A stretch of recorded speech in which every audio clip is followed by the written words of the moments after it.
VHS Files contains spoilers, adult content, and harsh language. Listener discretion is advised.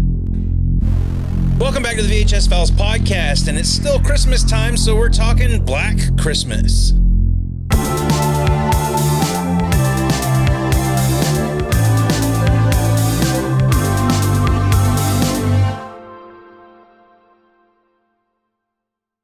We're going way back in time on this one. 1974, guys. 1974's Black Christmas, directed by Bob Clark. And I'm here with Jason and Eric, as usual. Hey, everybody. Hello, I'm Jason. I'm IROC. But when I say Bob Clark directed this, one thing I learned, didn't know this going into it, same Bob Clark directed A Christmas Story. Fragile. It must be Italian. Yes, I learned that after the fact as well, and that blew me away. This man is responsible for two of the most historically notable Christmas films. It's shocking to know that watching this movie and then knowing that he does A Christmas Story after this. And also two very well-known teenage sex comedies in Porky's 2. Dude, I loved Porky's when I was a kid. Of course, you get to that age, you got to watch Porky's. I don't even think I've seen the sequels to Porky's. I think I've only seen the first one. He's also done Rhinestone with Sylvester Stallone and Dolly Parton, which is a movie that I watched all the time as a kid because I loved Stallone. Budweiser, you created a monster, and they call him Frankenstein. Yep. And Loose Cannons, and then the 5-star ultra recommend Baby Geniuses is also his brainchild. Oh yeah, Really? Yes. Wow. No, don't watch it, please don't. I've actually never seen Baby Geniuses, so No, I'm not, and I won't, and don't worry. Not interested. I also learned in doing some research about Bob Clark and finding out what he's directed and whatnot, he was also tragically killed in a car accident. He and his son both died got hit by a drunk driver in 2007. Jeez. So If you're drinking, people don't drive. That's why. Since we're like talking about sad things, it also Margot Kidder right. tragically took her own life in 2017, something like that. Lois Lane herself. Easy, miss. I've got you. You've got me. Who's got you? I mean, that's what I knew her from. I mean, I can't remember her being in this movie, but I mean, I definitely remember, Lois Lane from all the Superman movies, and she was in Amityville Horror, which I definitely remember from that. But I didn't know she was in this movie for some reason. I just didn't remember her. Yeah. Well, what are our origins of seeing this film? Jason, did you see this as a youngin?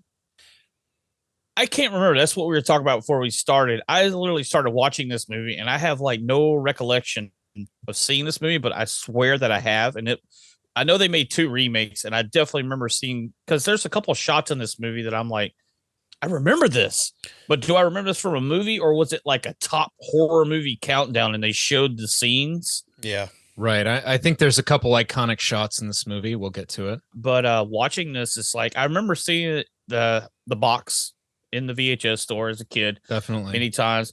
But it being a Christmas movie, it was just like, it's Christmas. I mean, Silent Night, Deadly Night, which we've talked about. I mean, that had the cool box art with the, the freaking axe, Santa going down the chimney. That piqued my interest a little more. This was just was it a girl in a rocking chair? With a bag over her head. Yeah, but you're kind of like, I agree. It's not as iconic as Santa with an axe out of the. Yeah, it's definitely not as striking as that for sure. Yeah, and when you're a kid, you want that kind of stuff. You want bloody axes. But honestly, with that being on the box art for this, and that being throughout the movie, they go back to her in that rocking chair. I think it's a very iconic image for this movie. I think it is more so in retrospect after seeing the film. Right. And you look at that box art, poster art, whatever, you go, yeah, but without seeing the film, it might not quite resonate. But what about you, Eric? When did you see this for the first time? I saw this as usual. No one's surprised that I saw this as an adult for the first time. 36. I'd only seen this possibly. I'd only seen this once before this watch. I think that I'll just say I enjoyed it much more this time. And my first watch, I think it dragged a little I think it's a little longer than it needs to be. Yeah. But I feel that less on the second watch. I don't know if I was just impatient the first time around or what, but this watch, I respect this film much more. I really enjoyed it a lot more. I completely agree with you. I watched it twice. It's almost, I don't want to say it's forgotten because it is talked about in all the top list and influential movies and all that stuff. And we're going to talk about how this movie influenced one movie in particular that Jason always likes to give people shit about. Totally. Before we get into talking about it, I mean, this had a budget of $620,000, ended up doing $4.1 million at the box office. So it was a hit at the time. That's a lot of money for 1974. And it's funny that we watched Silent Night, Deadly Night last week. Originally, this was supposed to be called Silent Night, Evil Night. And the script was actually called Save Me. They weren't really gunning for the Christmas holiday. They actually based the story around some murders that happened around the holidays. A very interesting and little known fact about Black Christmas was that its original title was called Stop Me. That made me stop and think, would we have had all these holiday-related horror movies such as Halloween, Friday the 13th, My Bloody Valentine? Would it have been called My Bloody Valentine, or would it have been its original title, The Secret? But they weren't going to center it around Christmas originally. And of course, my understanding is this is the first holiday-themed horror film. Is that right? I believe that's what I read. And it's funny, like, same thing with John Carpenter's Halloween. That was originally not really going to be a Halloween thing, or it was going to be set at Halloween, but not really revolve around the holiday. Bob Clark, who, again, we've just mentioned that he's famous for A Christmas Story, which is this wholesome story at Christmas time for the kids, the family. I don't particularly like the movie very much, but I understand why people do. Josh hates A Christmas Story. I'm the same people. way. It Hates always it. bothered me. I don't know why. I never, even as a kid, I was like, I don't get this movie. What did you say? It's because they play the fucking thing for 24 hours straight every year. And my cousin would not let us change the channel. What's your cousin's name? I need a name. Buster is his name. Buster ruined this movie for you, that movie. Thanks, Buster. It's not a Christmas movie that resonates with me. It never has been. It never will be. It looks like a pink nightmare. I'm not saying I wouldn't talk about it for this show, because then I can really just spout my detest for this. Rip into it? Yeah, exactly. So if the listeners and viewers would like to ever hear us talk about A Christmas Story, let us know in the comments below. We'll make it happen. Let's go back to 1974. We were not alive then, so I want to hear what was going on at that time. Wait, I wasn't alive yet. Exactly. Oh Yes. my God. Yes. Not. It's rare that we do a movie that Jason wasn't alive for. We're sending you back in time. Whoa, this is heavy. Well, Josh, I got a new background here that will only be here for this episode, and then it'll change. So enjoy it while you can. In 1974, you'd pull up your bell bottoms and wrap yourself in the warm embrace of your comically large fur coat.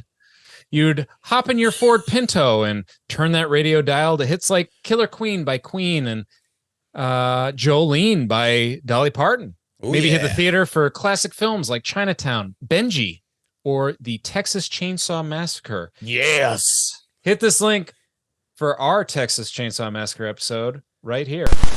Make some Jerry Jerky. Jerry Jerky. There you go. Some Pam. Help me out. Some Pam chops. Pam chops. Pam chops.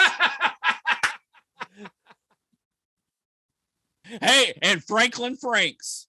Franklin Franks. The national highway speed limit was set to 55 miles per hour in 1974. Yeah, it actually had nothing to do with safety. It was intended to optimize fuel consumption from after the 1973 oil crisis. Hence the Ford Pinto. We're dealing with some gas price problems these days too, right, fellas? Honestly, I can't understand why gas prices are higher. It still tastes the same to me. Pause for laughter. You're supposed to huff it, not drink it. Yes. Shit, that's why. You're doing it all wrong. So here. The first UPC scanner was installed in the supermarket in 1974. The first product with a barcode. Any guesses? I wonder if it would scan me. Will it scan Josh's barcode? Scan this sumbitch. The first product with a barcode. It was a pack of Wrigley's gum. Isn't that fun? Oh, you guys, did you guys know the Norwegian Navy? I'm sorry, was they have giant barcodes on the sides of their ships. Do you guys know this? It's apparently so they can Scandinavian. Scandinavian. Richard Nixon resigned as president due to the Watergate scandal in 1974. Do you guys know why Richard Nixon refused to prepare his own food? Because he's a dick. No, it's because he's not a cook. he's not a cook. I'm not a cook. Not a cook. Not a cook. And finally, nobody wants to be a dry baby. Right, guys? Hit it, Josh. Nope. Nobody wants to be a dry baby. Oh, I'm such a dry baby. Look at my dry skin. But I'm bathing this leg with Calgon bath oil beads. Calgon, take me away. Take me away. This is the birth of clean softness. Clean softness is born on my skin. Look, this leg dry skin, but here Calgon's clean softness without greasiness. Don't be dry, baby. Enjoy. Don't be a dry baby. The birth of clean softness. But that's why I picked that one, because it's super weird. All right. It looked to me like she needed to get a new razor too, because I swear she has some hair on those legs too. You would like that though, Mr. Werewolf. Yes, hair on the legs. You like the hairy gals. Josh, were there any pubes in that commercial? Jesus Christ. And it's the 70s. Look at him trying to get the attention off himself for getting excited about the hairy legs. Ooh, yeah, anyway, 1974, the end. Well, let's talk about Black Christmas. All right. One of these movies that we're not super familiar with, and this is quite literally some of our first or second watch on this thing. Apparently, though, this was a big movie in Elvis's house. Elvis Presley used to watch it every Christmas, and the Presley family to this day still watch it. Priscilla and Lisa Marie watch it every year. Wow. So this was a big movie for them at that time. And it was apparently a big movie for all the filmmakers that came after this as well. So let's open this thing up. I mean, we open with, a nice still shot of this nice sorority house. Pi Kappa Sig, I believe, is the sorority. Yep. And we get our title card reveal, Black Christmas. And well, I will say something about the title card. Yeah, the $600,000 budget, about $10 went to the title card. I mean, it's like House Black Christmas. Done. That was a pretty common title reveal in the early 70s and whatnot, though, I believe. Yeah. Especially with like the copyright stuff and everything at the bottom of it. You definitely you saw that a lot back then. You don't see that at all anymore. Yeah, you don't get the copyright thing till the end of the movie. Jason likes to bring up his favorite movie of all time, Halloween. And he also likes to call people out when they rip that movie off or take things from it. Well, Jason, let's start talking about this movie where Halloween definitely borrowed some shit from it. Dude, when I watched, very openly. Yeah, dude, when I was watching this like I said, I don't remember this movie, and I'm kind of wondering, did I shut it out because I will not let the god filmmaker John Carpenter be ruined in any way?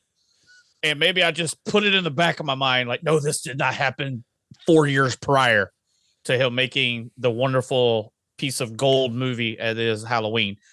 But yeah, that whole opening thing of somebody snooping around outside, you hear him breathing. You got the POV, right? That's the big thing. That's the thing we start the movie with, is this POV of someone outside of the house snooping on these sorority girls. Yeah, you don't get the flash of somebody coming through a door, or it's enough. I think it's enough as a first watch that you can maybe wonder about some of the red herrings that come forth, particularly Peter. You can go, oh, maybe that is Peter. Like it's a white guy. That's all you pretty much know, right? It's a white guy. Yep. Other than that, you can't quite tell. You get a look of his eye here and there, his hair, his silhouette. That's it. Guys, first of all, can we just talk about trellises in movies? Oh God, yes. Everybody's climbing a trellis. Yeah, putting a trellis on your house is basically like putting a ladder on the outside of your house that goes to the second story. It's like putting a sign on your house that says, "Come on, break in." Yeah, break in, break out, sneak out, sneak in, whatever you want. Trellis on the side of the house is basically a ladder that allows you to climb to the second floor safely and discreetly. Come on, dude. Yeah. There's a reason we don't have trellises these days, I think, and it's movies. I mean, yes, people have trellises, but I'm just saying, if I had a second story that went to my daughter's room, I wouldn't put a trellis that went right up to it. You know what I'm saying? Hell no. Yeah, all the way up to the third floor attic on this one. I mean, Jesus. Third floor attic of a sorority house full of girls with an unlocked window at the top. Give me a break. You're asking for it. Oh, yeah. And that's what, like Josh is bringing. I mean, this is very Halloween. Like, you definitely think Deborah Hill and John Carpenter, even the story. You've got to think about even some of the story of this entire film has a lot of Halloween stuff in it. Carpenter has been open about this, right? Oh, yeah. He's been very open. clear that he loves this movie and it influenced. Yeah, I mean, he's not hiding the fact. He says, "No, I've never seen it." No. He openly admits it. I'm pretty sure him and Deborah Hill watched this movie, probably took some pointers, and like, hey, let's just do it better, but we'll make our killer iconic. And that's really about all you get it from. Bob Clark had a few choice things to say about Halloween in an interview in the behind the scenes of this, where he's really, yeah. I was going to direct a film that John wrote a couple of years after Black Christmas. He was a big fan of Black Christmas. He was just beginning his career. And John had asked me, whether he remembers or not, I think he does, he may not. He asked me if I was ever going to do a sequel, and I said no, his film was the last horror film I was going to do. But if I did do a sequel, he said, what would you do? And I said, well, what I thought I'd do is I would make it the following fall. Somehow in the interim, the killer had been caught. He'd been institutionalized. And I would have him escape. Nobody knows it at first. And he starts stalking them again at the Black Christmas sorority house. And I was going to call it Halloween. Now, when you think of what John Carpenter did, what is it? Oh, maybe the title Halloween, he should have given me a little footnote, but I didn't own that either. You even have a hockey mask in this movie. Yeah. But I mean, you even get the shot. It's I can't remember if it's here or later in the movie, of the silhouette of the camera over the shoulder, and you see this much. I mean, there's a shot like that in Halloween Part 1 where Michael's standing outside. Yeah. And you can see the side of his face. Man, there is definitely some shots, not just homage. I mean, like, man, John Carpenter was writing some pretty close notes. And we've talked at length about Halloween and how we think Halloween may have been better off if it was not a franchise. They didn't start doing all of these sequels to Halloween.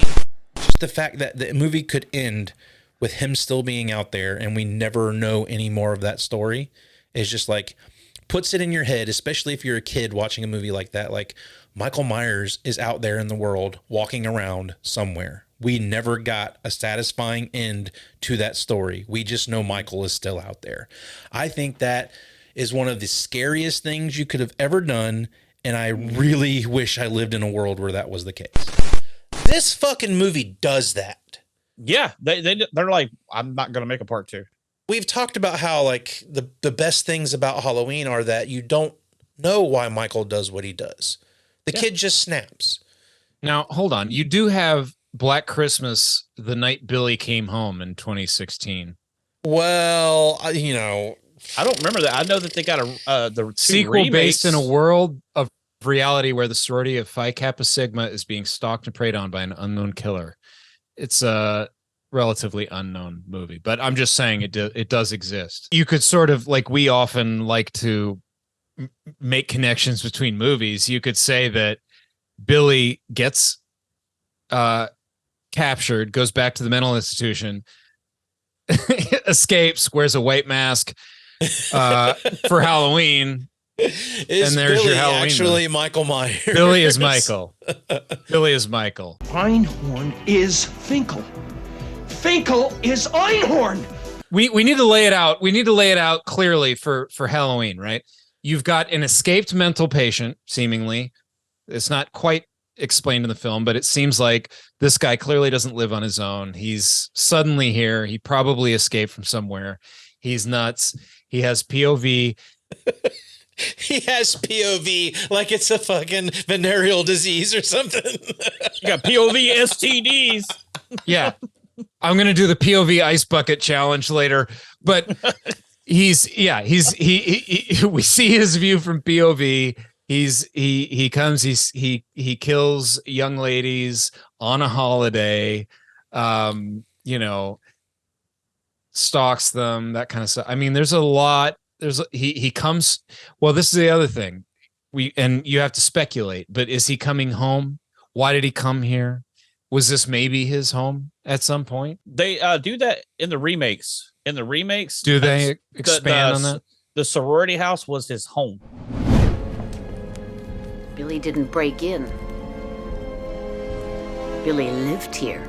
Okay. Well, we can't talk about the remakes in this movie, but yeah, like you say, you could suggest he comes in the attic. There's all this stuff in the attic. Maybe that's stuff from when he used to live what there. the fuck is all this shit in this attic? They've got a rocking There's like a hobby horse and a bird, like a dead bird in a cage up there. I like the big freaking shipping hook. Yeah. Like, who has one of those? That's to just like lift up bales of hay into the fucking attic or something. Why is that there? That's something you see in a barn, like in Friday the 13th part 4 or 3, when like that. They're picking up bales of hay. Not I was like, that's kind of convenient when we get to that. That's one of the things I thought was kind of like, we need something up here to kill somebody with. Let's just put this in here. And we get introduced to pretty much all of our main characters right here in this opening scene of him looking through the house. The sorority sisters are talking and partying and having a good time. You get introduced to Barb, who's portrayed by Margot Kidder. And can I say something about that real quick? Yeah. Margot Kidder. All right. I've had a problem with her in the Superman movies because, to me, I'm not saying anything. To me, she was very unattractive in all the Superman movies. You're like, you got Clark Kent, and then you got her that looks like she's about 15 years older than Clark Kent, and thinks she's hot. All right. Now, this movie was made in 1974, and then 1978, it looks like she smoked 3 packs of cigarettes a day. She probably did. And I mean, I'm not being down on her because I know what happened to her later. Maybe she had some, but she did not age well in 4 years. I thought she was a lot older in 1978 when we got the first Superman movie. And then seeing her in this, I was like, man, she's pretty cute, dude. She's hot. I was like, what happened in 4 years? She's very attractive in this and in Amityville Horror. I thought she was pretty attractive in that as well. Well, I don't recall thinking that she didn't look good in the Superman films, but I thought she looked way older. Like she was too old. But yeah, here, she's very attractive. I mean, at 26, she pulls off being probably like a 21-year-old college student. Well, the guy with the afro, how old could this guy be? Dude, is he that critic guy from the 70s that was on NBC? See the 3-headed giant flying lizardy dragon. What was that guy's name with the hair, the glasses, and the big? I what forget. Was his name? I know exactly who you're talking about. Yep, I can't remember his name. Oh God, he was always on TV when I was a kid. But when I saw this movie, I was like, is that Gene him? Shalit. You're talking about Gene Shalit. Yes, Gene Shalit. This movie is filled with wonders for every family, for kiddies and for daddies, and of course, for mummies. Sorry about that. Yeah, I think it was Gene Shalit in his late 50s as playing this college student. Isn't he the same guy that's in the Santa suit later? Ho, ho, ho, shit. Being incredibly inappropriate. Santa, please. Far worse than Billy from Silent Night, Deadly Night. I don't bring toys to naughty children. I punish them. Ooh. Now we're making connections, fellas. Yes, indeed. Yeah, but we meet Jess, Barb, Phil. We meet all them, and we get this strange phone call of a guy.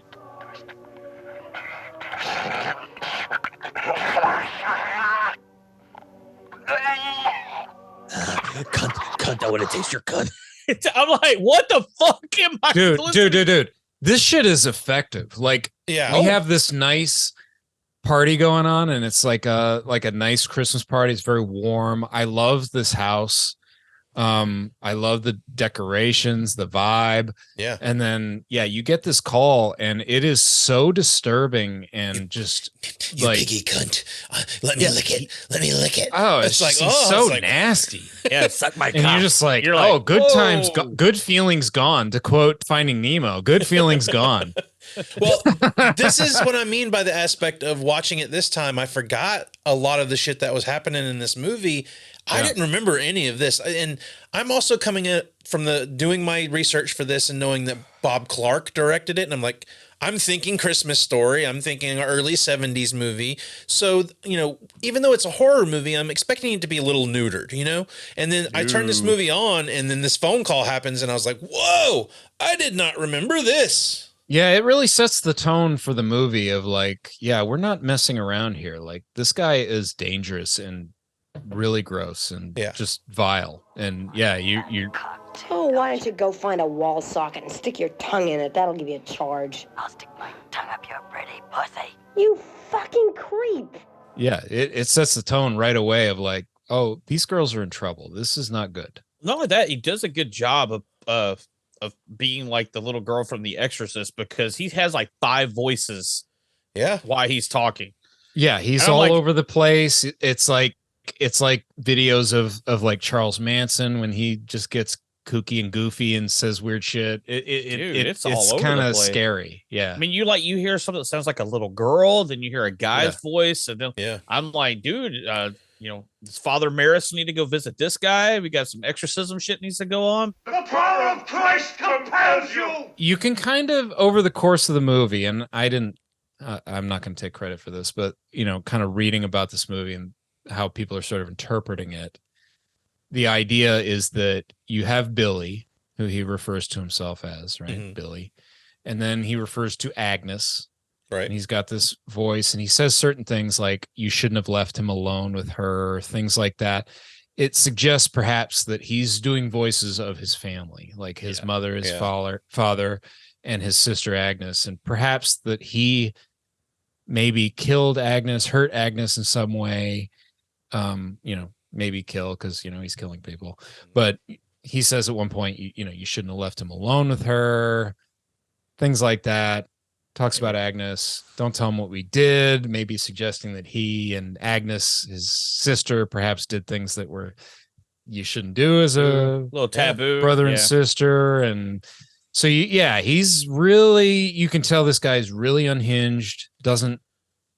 And that's really all that stuff you bring up is really kind of what I'm gravitating towards, especially watching this the second time, because I'm like, I love that they give us no real context to this. Like you talk about that, and that's just speculation people have from what he says, but we don't really know. We don't know what is going on with this guy. Could that be one person? No, Claire, that's the Mormon Tabernacle Choir doing their annual obscene phone call. And you never know. You never learn. You never see his face completely. You never get his story. And that's part of what makes, let's face it, Michael Myers, you do get his story to an extent, but part of what makes Michael Myers interesting is how mysterious, and you don't totally understand what's driving him, what that kind of stuff is. And when we say like it would have been better if that wouldn't have been franchised, that's what we mean. Like, because they start digging into that, and it ruins it. Yeah. And I mean, they've remade this movie, but never done the sequels and went, explored all of that backstory and things of that nature. They've just simply remade the story and done different things with it. Yeah. I have not seen either remake of this movie. Hey, shouldn't you get going? Don't you have lots of toys to deliver to good little boys and girls? And there's a lot of talk about the new one that stars Imogen Poots from Green Room. Careful now. Check her out in Green Room. She's excellent in that. You can go back and check out our episode that we did on that as well. I'm a big Poots fan. I didn't realize she was in it. That makes me want to watch this because I like her in pretty much everything. Well, a lot of people don't like that movie because it's got a super feminist message to it. And they change it up a little. They really change up the storyline and whatnot, from what I understand. So I haven't watched it. Perhaps I'll give it a shot. Well, there is some feminism in this movie. Oh, but big time. Right? Particularly time. the abortion thing. Yes. One thing that I didn't quite realize and we're not quite there yet, but we learned that Jess is pregnant and she wants to get an abortion. Mm-hmm. And we have some tension between her and Peter over the course, her boyfriend Peter, over the course of this movie, because she wants an abortion. He doesn't. He wants to get married, whatever. But one thing I didn't quite realize, this is one thing that you get when you watch these older movies and then you kind of do a little research into Roe versus Wade wasn't even passed till 73. That was, the year they were filming this movie. Yeah. Like this was like a hot button issue. And you've got a character in this movie that's saying like, I'm pregnant. She's like, I want to follow my goals. I don't want to get married, There's nothing to discuss, Peter. I think there is. I'm not going to change my mind. We'll see. That was my note when all that stuff started to come up in this was like, oh, it's 74 and we're tackling some big issues here. Yeah. Yeah. With the main characters right up front. Yeah. We talked about it in Dirty Dancing as being like, wow, this is kind of an early movie to be like touching on this stuff. But and they're even masquerading around it in that movie in a sense, like not really, what they're talking about, but they don't make it super clear.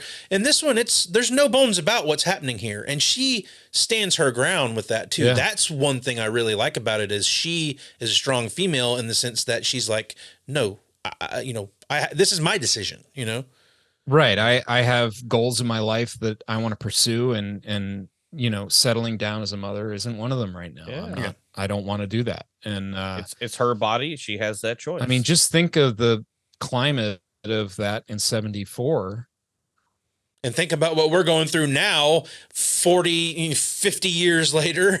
Yeah. And of course it's an issue now, but yeah, it must have been kind of bold to take that stance in a movie back then, I assume. And again, this is all the stuff that's kind of shocking me watching Black Christmas, knowing that Bob Clark directed A Christmas Story. Like, I got so hung up on that watching it this time. I was like, man, how did this movie come from such a wholesome guy? This movie is really well directed. Like, it looks good. The camera work is good. Some of the shots are great. Like, coming off of our last Christmas movie, Silent Night, Deadly Night, which has really great things about it. This is a much better film. Like this movie is operating on a much higher level. The direction is much better. The cinematography is much better. The performances are much better. I think the story is more interesting. And it was made 10 years before that one. There's just a lot more going on, and it's just a better movie, period. And honestly, watching it the first time around, I wouldn't say I felt that way. No, I didn't either. That's what I'm saying. Like I'm watching this time, like, wow, this is way better than I remember. Wow, this looks great. Like there's a lot of really interesting camera work, like through windows. There's a lot of like, different levels of depth going on. That shots from like through slats in the banister, or through doorways or through windows. There's lots of like layered depths of shots where there's somebody down back there in between, up close, or maybe we're up close in the POV and we've got stuff in between and we're looking.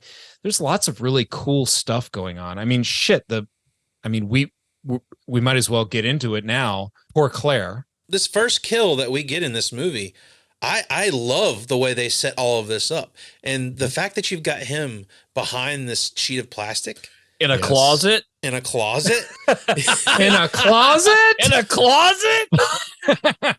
Why use a kill in a closet in a horror movie? Never iconic closets. Never. But the fact, one thing I really love about that shot when you peer into that closet is you can still see his face. Like if you look, they don't try to masquerade it. He's just not moving. He's just right there. Not moving. And that's why you can't see him.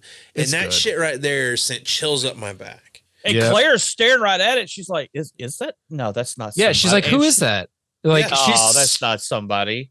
She thinks her eyes are playing tricks on her. And that's why she walks up and you get that POV kill. Yeah. Him wrapping the plastic around her And head. seriously, the shots of her throughout the film in that I rocking love that chair. they go back to her in the attic. She's dude, in there, that rocking ever chair. present through the rest of the film, Dude, just with that bag, and it's just so disturbing. Her in that chair with that bag and the plastic sucked into her mouth In front of the fucking window. Like if you would have looked in the window, you right would have seen in the her window. there. And not only that, dude, the shots with Billy, I guess is the name, is he's sitting there rocking her and he's just talking. Playing, Yeah. You know, he's Gives doing her his a voices. doll to hold. Yeah. The cat Yeah. comes upstairs. Was it Claude? Claude is an accomplice to at least 2 of these murders. That's a troublemaking pussy right there. Yeah. I love Claude that cat. is- Though. That's a big fluffy kitty. Yeah, well, Claude should go to jail as well, right Well, along since with you're Billy. talking about Claude, I want to talk about the best fucking character in this movie. Miss Mac. Miss Mac. Dude. That woman loves her sherry. Oh, she's got a bottle of it stashed in every crevice of this fucking sorority house. Dude. Listen, man, why is it in the shitter tank? Hey, hold on. This is my thing. All right, Miss Mac is an older lady. I think she did some time when she was younger, and she was like, the old toilet wine. You get it shipped to you, you hide it in the back of the toilet, and why that the water keeps it cool. But when she lifts the top of that toilet off, like it looks like someone shit in that tank, dude. Like it's like brown. Somebody did the old double upper decker in there, the upper decker rather. No, it's dirty, and that's what I'm thinking. It's like it's called an upper decker when you shit in the tank. Anyway, have you? I didn't make it up. Wait. You've opened a door here. Have you done this? Have you? No, done of course not. I'm a gentleman. But I'm aware of the term upper decker. You shit in the tank. It's called an upper decker. Anyway, somebody, probably Barb, did an upper decker in Mrs. What's her name's. It was shitter. definitely Barb. It was definitely. Oh, Barb. definitely Barb. Barb is shit. Barb be shitting. Sitting on a toilet. After she's giving booze to kids. Yeah, Dude, she's getting kids drunk. Yeah, there's some fun like college like hijinks in this that make me think of like, Revenge of the Nerds and like college movies. It's sprinkled in here really small, but you've got her, everyone's cussing in front of the kids. Everyone's cursing in front of the kids. I just don't understand. You have a Christmas party. Everyone's drinking in this house already. Why does Mrs. Mac have to hide booze in the toilet? There's alcohol everywhere. People are smoking cigarettes. But she's the There's house no mother. reason. She's the house mother. I think she's supposed to be the good girl in the house. Yeah, I guess, man. I don't But know. She she's doesn't definitely seem hanging like that with these good. sorority girls. I mean, we learn, as she is talking to Claire's dad, that she's pretty rough around the edges. God damn it, Claude, you little prick. As a father, I can definitely relate to Mr. What's his name? Harrison.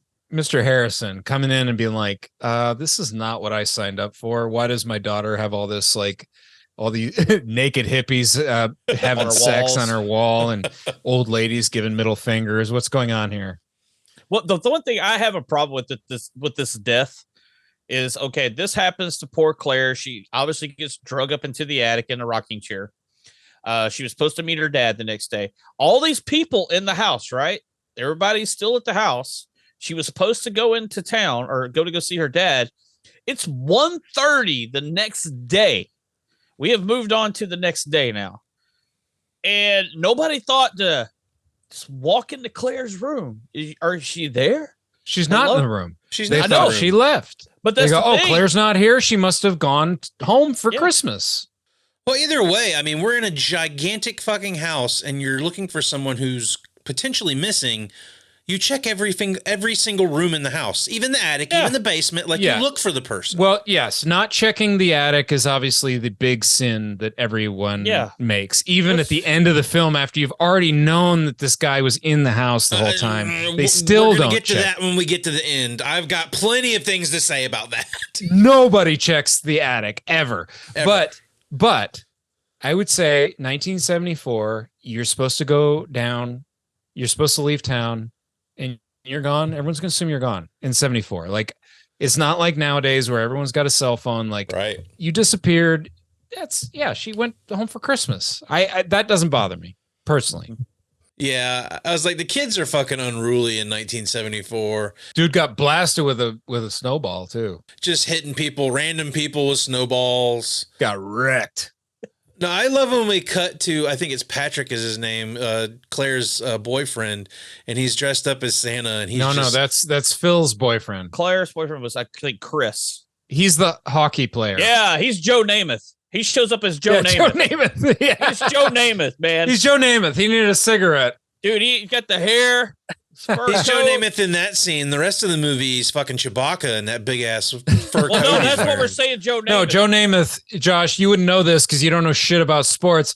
Joe Namath famously wore a fur on the sidelines in a cold game. He would wear a fur coat, getting ready to go into the game. He just takes it off, probably smoking a cigarette, puts his helmet on, and walks onto the field to go play football.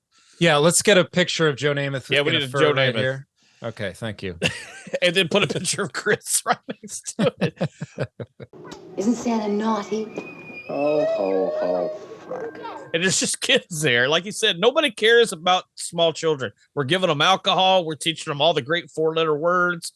Merry fucking Christmas. Yeah, this guy with the afro is pretty much worthless. And he disappears after this. It's pointless. We find out that Barb is just a lush because she's drinking throughout the entire fucking movie. No, I've had a couple. I wrote that here, right? Because we get the scene where it's having a little party. Mr. Harrison's there, and she's giving the kid the champagne. And then they finally get off their asses and say, let's go to the police department. And she's there. She turns around, pulls out road beers out of her fucking purse and starts drinking beer at the police and tricks the cop with the fellatio gag about the phone number so that they don't even have the phone number to their house, which is kind of shoots them in the foot a little bit. But, you know, it's interesting, you know, talking about how this movie is better than, you know, Silent Night, Deadly Night, or, you know, a little better than what we would expect it to be, or at least what I expect it to be. They do establish briefly in the beginning, Barb talks to her mom. Her mom tells her to just go on vacation. I mean, Barb's kind of a sad character because you can see that, you know, maybe why she's got some issues. Yeah. Also, does she smoke cigarettes and have asthma? Is that right? Am I understanding this? Oh, yeah. Correctly? Yeah. So that's kind of interesting. I can't imagine smoking and having asthma, but. I love that conversation with her and her mom on the phone in the beginning of the movie. She calls her mom. What does she call her? You're a real gold-plated whore, mother. Yeah. If I called my mom a gold-plated whore, I would not be talking to you guys right now. I would be dead. Like, even at 21 years old, my mom would have showed up to the fucking house 20 minutes later with a shotgun. I'm going to show you gold-plated whore, you piece of shit. Barb is a character for sure. I mean, this whole thing is just, like you said, road beers, the Bart Simpson fellatio thing that she does to him. Like when Bart would call, was it Moe's Tavern in there? They always do the little funny joke. That's what I thought of immediately when the cops started saying, yes, I need, she gave me fellatio. Oh, really? It's hilarious that she fucks with that cop so much, though. Like, that cop is a punching bag throughout the entire film. Dude, he is the Barney Big of time. Andy Griffith of that police station. He is Barney. But minus the heart of gold. Yeah. He's Barney, but also just an asshole. But we briefly, we didn't briefly touch it, but we were talking about the whole abortion topic because this is about right here. Yeah. And with the whole thing with Peter and Jess, but Peter here, he's obviously wanting to be a musician, a pianist. Yep. And after everything goes on with that, and he comes back, and I mean, when he played the piano that night at his little recital for the, I guess, the professors or whatever, it was bad. I mean, you can tell he's hitting wrong notes. I even wrote down, this sounds so bad, it's the soundtrack for Silent Night, Deadly Night. Are you sure? It's when he's Peter. playing. Peter wrote the soundtrack for Silent Night, Deadly Night. Dude, it's that bad. I was like, whoo.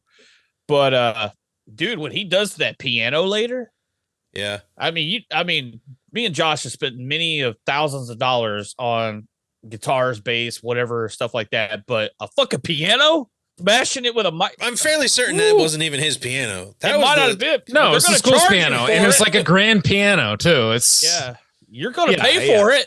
Oh, he's in trouble. He's not just quitting school. He's getting kicked out of school. Yeah. I will say too, this movie was 74. I believe A New Hope was 77.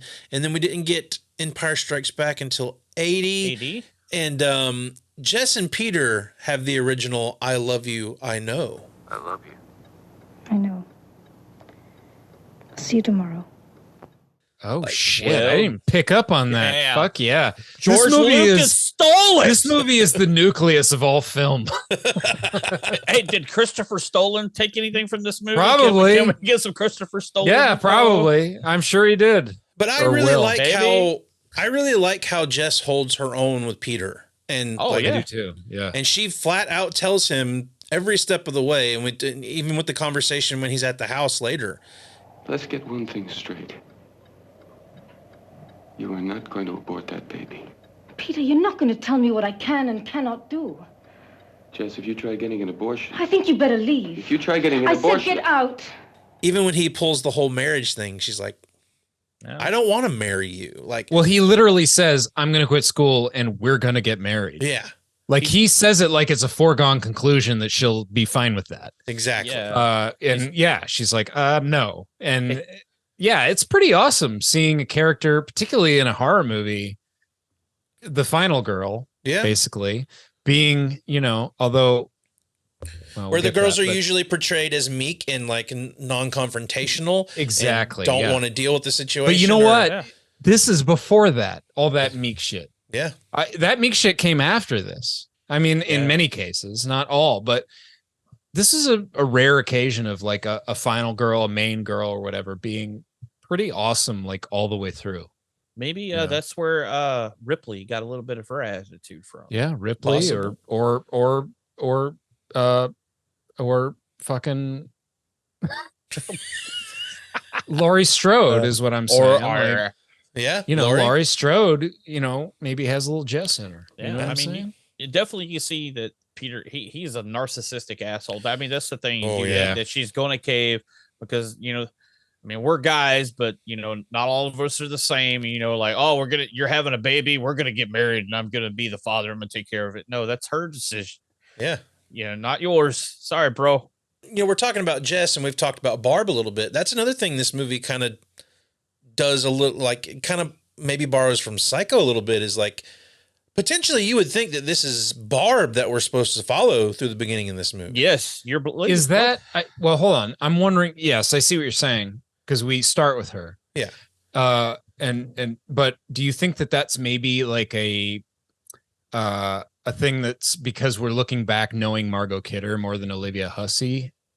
Or do you think it's just from like a film perspective? Like That we do could start with Margot That Kidder. could potentially be what it is. I mean, I do know Margot Kidder much more than I know the actress who portrayed Jess. Right. Even though, I mean, I believe she's popular for Romeo and Juliet. But I feel like the movie actually centers on Barb at first. Like you're introduced to her, you go straight to the phone call you get with the her. call with her mom and all Like that they stuff, almost yeah. set it up to where it's just, even if it wasn't Margot Kidder, I almost feel like I would be wanting to follow Barb, and then they shift it to Jess. Yeah. I can see that. There's some of that for sure. I think you think it's Barb, and then until you get the big Peter and Jess scene with the abortion thing, and Right. then They you sort of and as long as they abandon stay Barb a on little that, you kind of start going, oh, okay, here's a fork in the road. Well, they set Peter up as your red herring here as well. Exactly. It's like, especially later when he comes to the house and he's probably has some drinks and like he says, we're gonna get married, and He's creeping around. Don't kill the baby. Yeah, you see him outside, so you're like, oh, we're totally laying this out for Peter to be the killer. Yeah. It's there. And Billy hears Peter and mimics He some of mimics- the lines because from their he's- conversation. Yeah, because at this point in time, we've had like 3 or 4 phone calls of Yeah, him making yeah. the noises and stuff. We're talking about Barb's character in the kitchen, and they're talking, and Mr. Harrison's there, and they're talking about Claire being missing. There's a certain species of turtle that can screw for 3 days without stopping. The other thing that's great about that scene is her. I mean, she's drunk. Number Oh, one, totally. she's going off on this tangent about this turtle sex. You don't believe me, do you? Well, I mean, how could I make something like that up? I'm lucky if I get 3 minutes. But she's also openly just reading a porno mag right there in front of Mr. Harrison. Like she gives no fucks, man. Like she is just like. I couldn't help but think, like, did Barb get access to the internet before everyone else? Like, that seems like the turtle sex for 3 days things seems like an internet fact that you would find on the. No, really, they just 3 days, 24 hours a day. Guys, she's like got her iPhone like Gen -20 and just like, oh shit, did you guys know that turtles? I love it when she says about the turtles. She says, no, I got bored. I said, no, I didn't sit there. I just went over and watched the giraffes. I'm like, what the fuck? Yeah.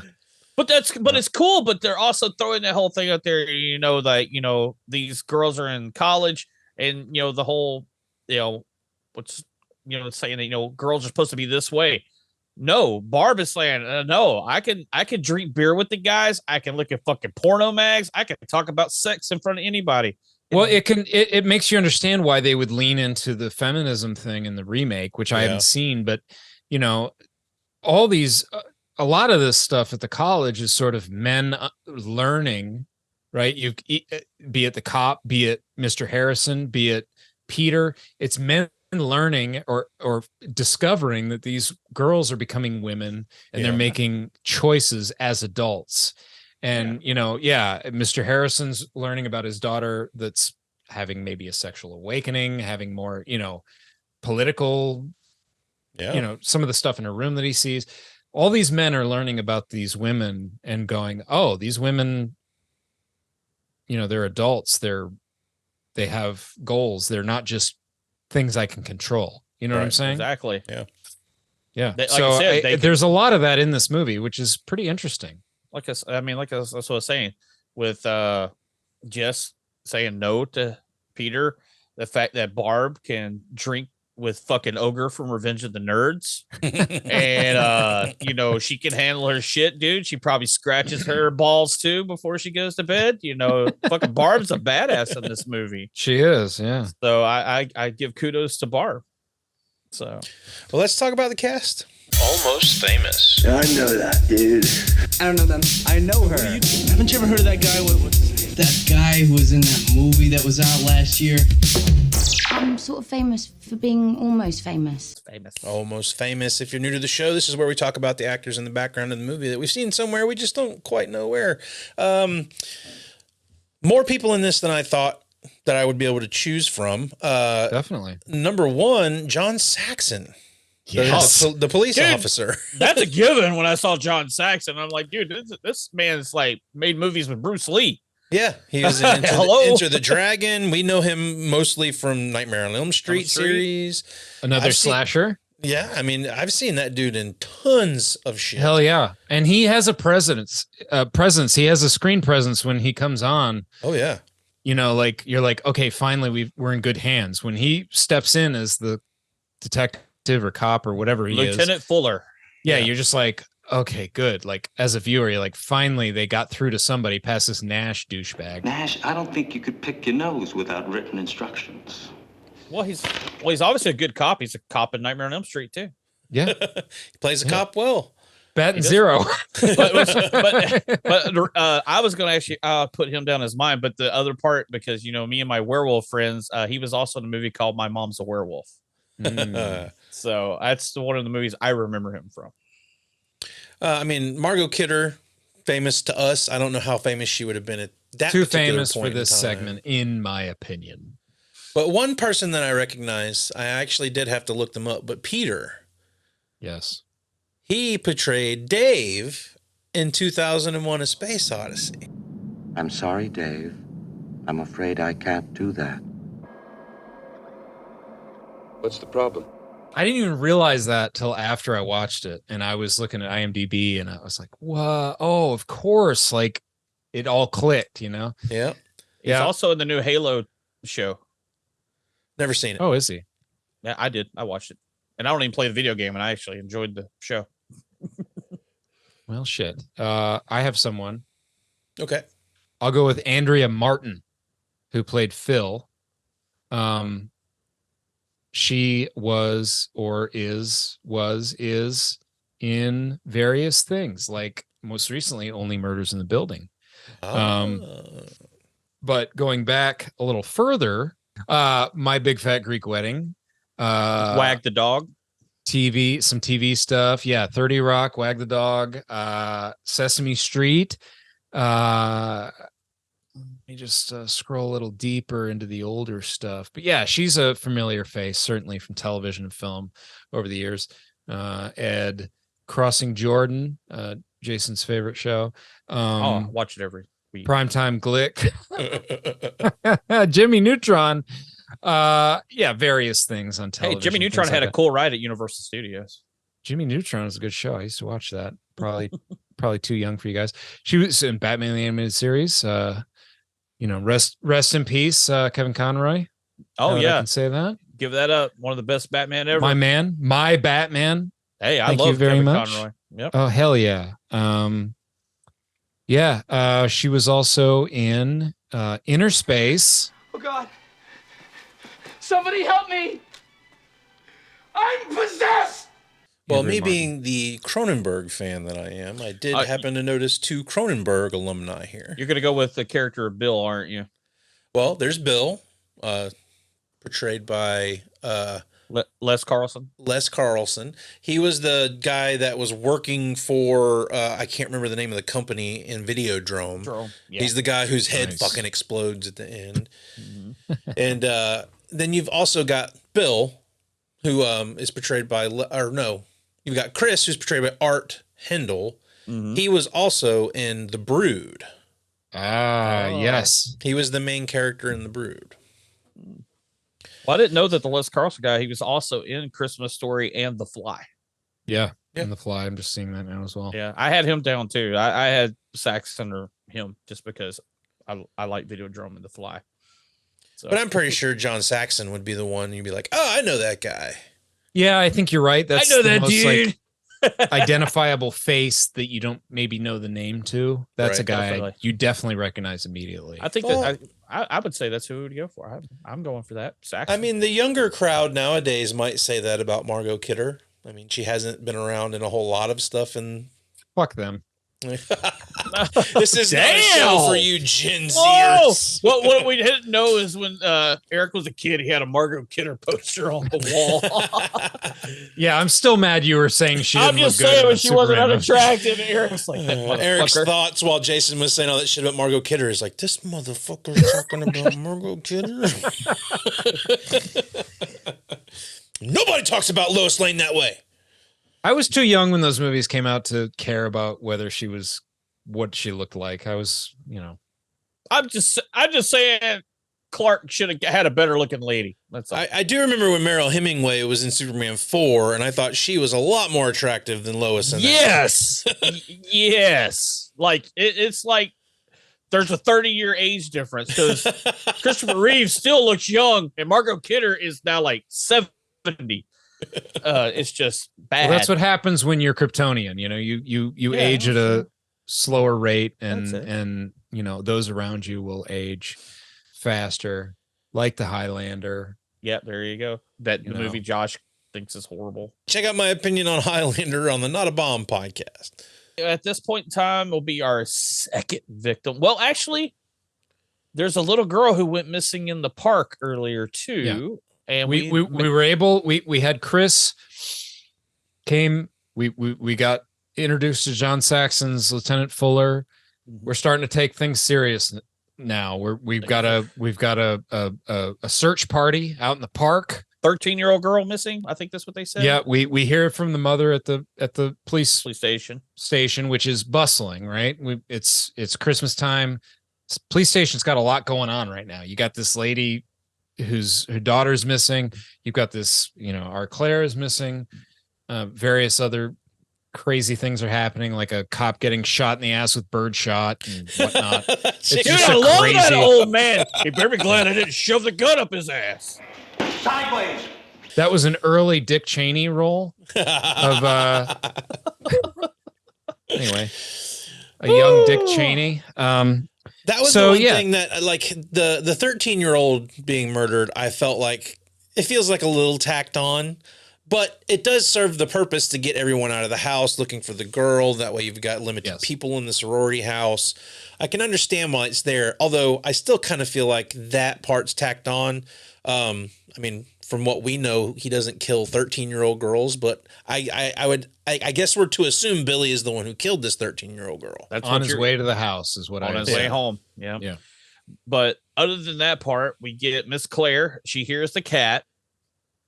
You mean Miss Mac? Miss Mac. I got an Eric. Sorry. We already talked about Miss Mac, though. No, we haven't got to where she goes into the attic, and she gets up there looking around, and now that's Eric said a good shots in this movie. That shot from back here where you see Miss Mac's face and him holding that fucking hook that should not be up in the attic.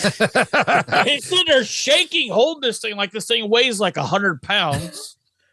And maybe he's not a very strong fella.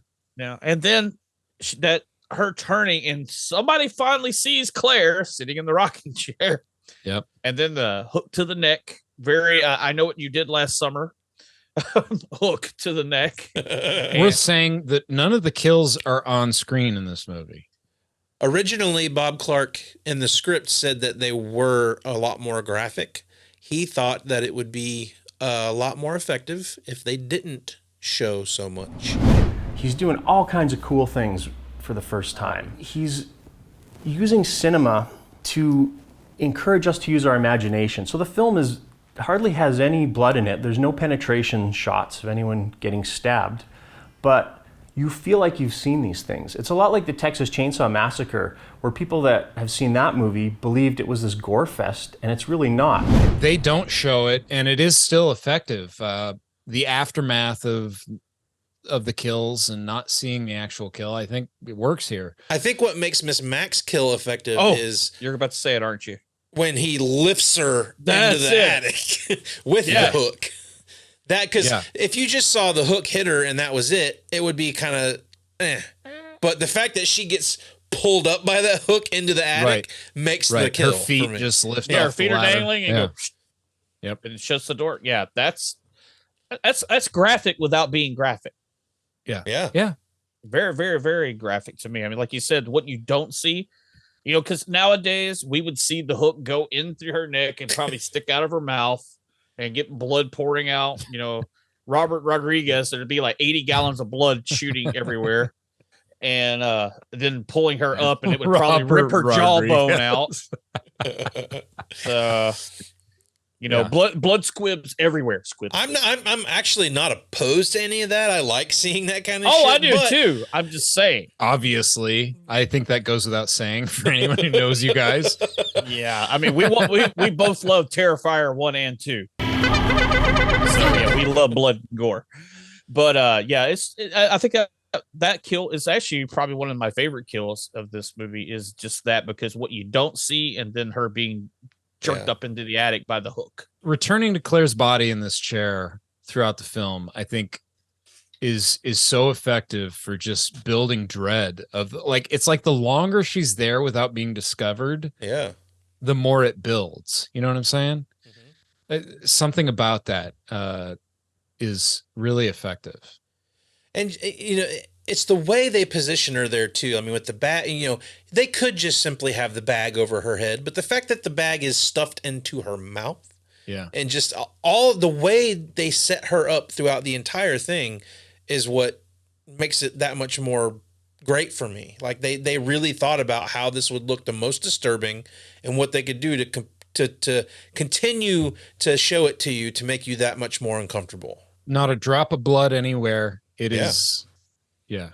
We've gone back and forth between Jess and Peter throughout the movie. Peter has his piano recital, and I'm sorry, Dave, that's not a very good piano recital. I think you know what the problem is just as well as I do. But he's thinking about all this shit, and of course, he's being a man about this whole situation.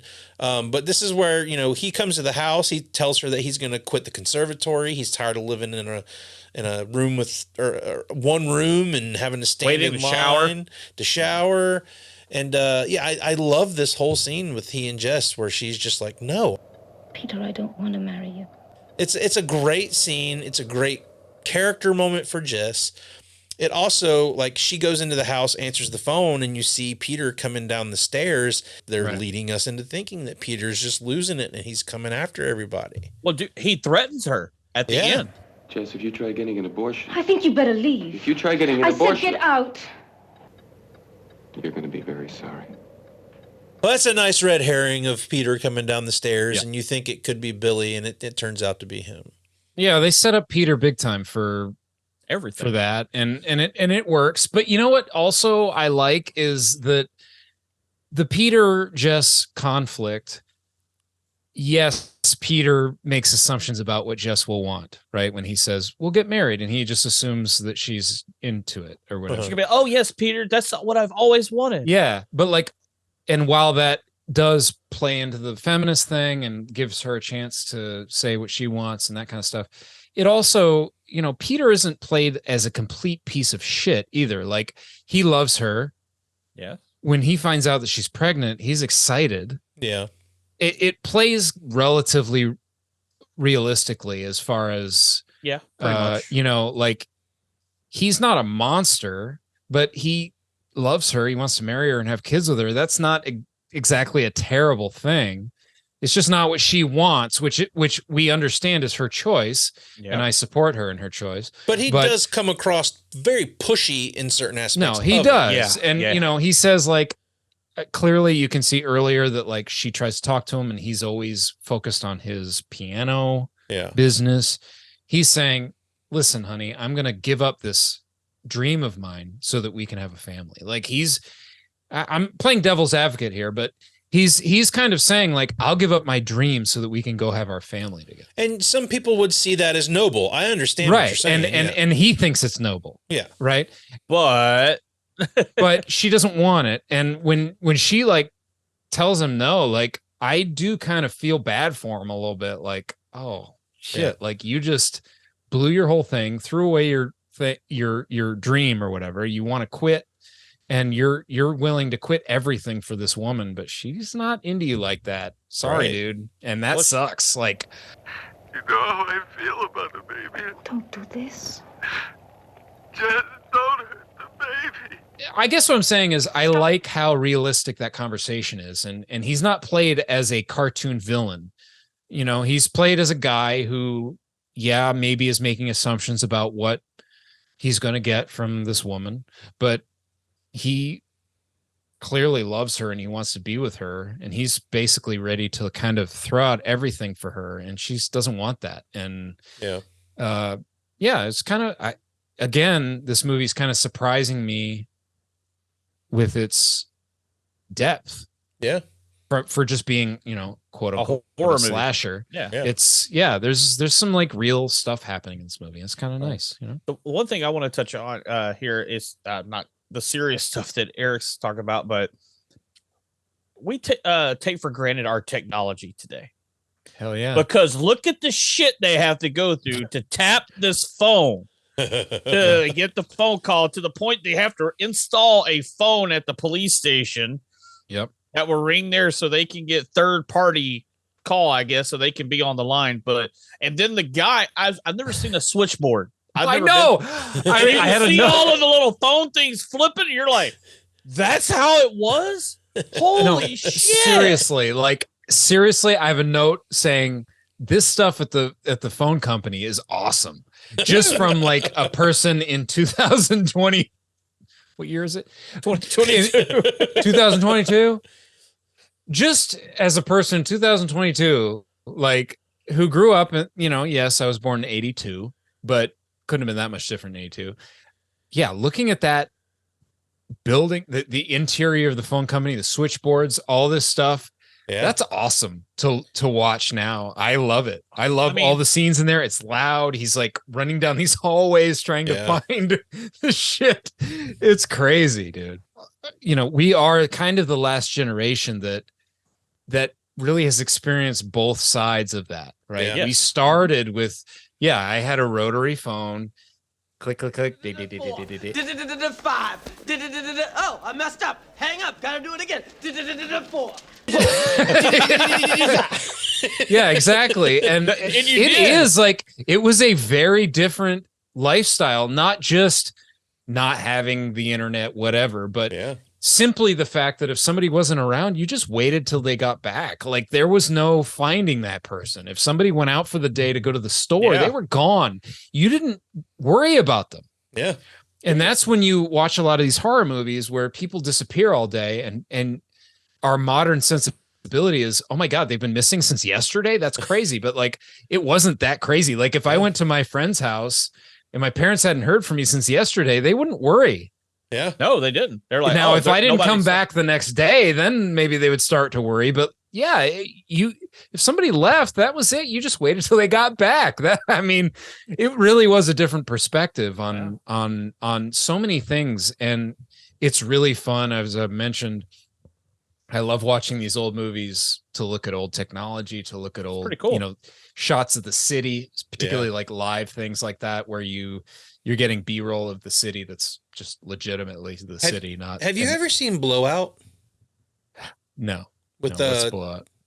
It's a Brian De Palma movie with John Travolta. Oh, and shit. he actually records things for movies, like sound effects and whatnot.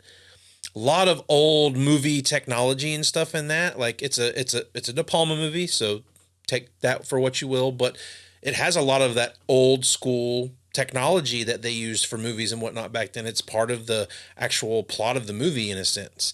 And it's Let's put that on the list because I'd love to see it. It's a really cool mystery movie. So, inside this movie, I'm just super excited to see the inside of the phone company from 1974. Dude, yeah. And let's just see what's going on in this building. It's loud as fuck. There's endless hallways of these things and switchboards, and he's running around. I love that stuff. And I can't even comprehend how they would know where to pinpoint this. I think that's what they were looking for. That's why he had to flip, and I remember the phone guys always had that phone on them that they could plug in. Yeah, that's what he was doing. He was walking around waiting for a trigger, and that's when he plugs it in and he can hear. Yeah. Right. And I assume these hallways would be bigger depending on how big the city is. So probably in a big city, you'd have just endless rows, like endless rows of this stuff. Small cities would be smaller. I don't know. It's definitely cool to see that old technology. And I do like that whole, they kind of explain it, how it works. We're going to put this on here. He's with the phone company. You got to keep him on the line, which we've heard that. How many times have we heard that in movies when they're tracing? You got to keep them on the line. This movie establishes so many tropes that are used. Like cops that are just completely useless. Well, how about the cop posted outside the house? Yeah. That's one that, like, don't worry. We've got a guy posted. Don't look out the window. Don't worry. Yeah. We've got a cop outside the house. Yeah, right. That dude's dead, bro. That dude, we don't even see that dude alive, for God's sake. He is dead. But, he's dead right off the bat. You've got Barb upstairs passed out, and then takes her out with her little glass unicorn. That's a pretty, like, it kind of comes out of nowhere too. It's just like, oh, time for Barb to die.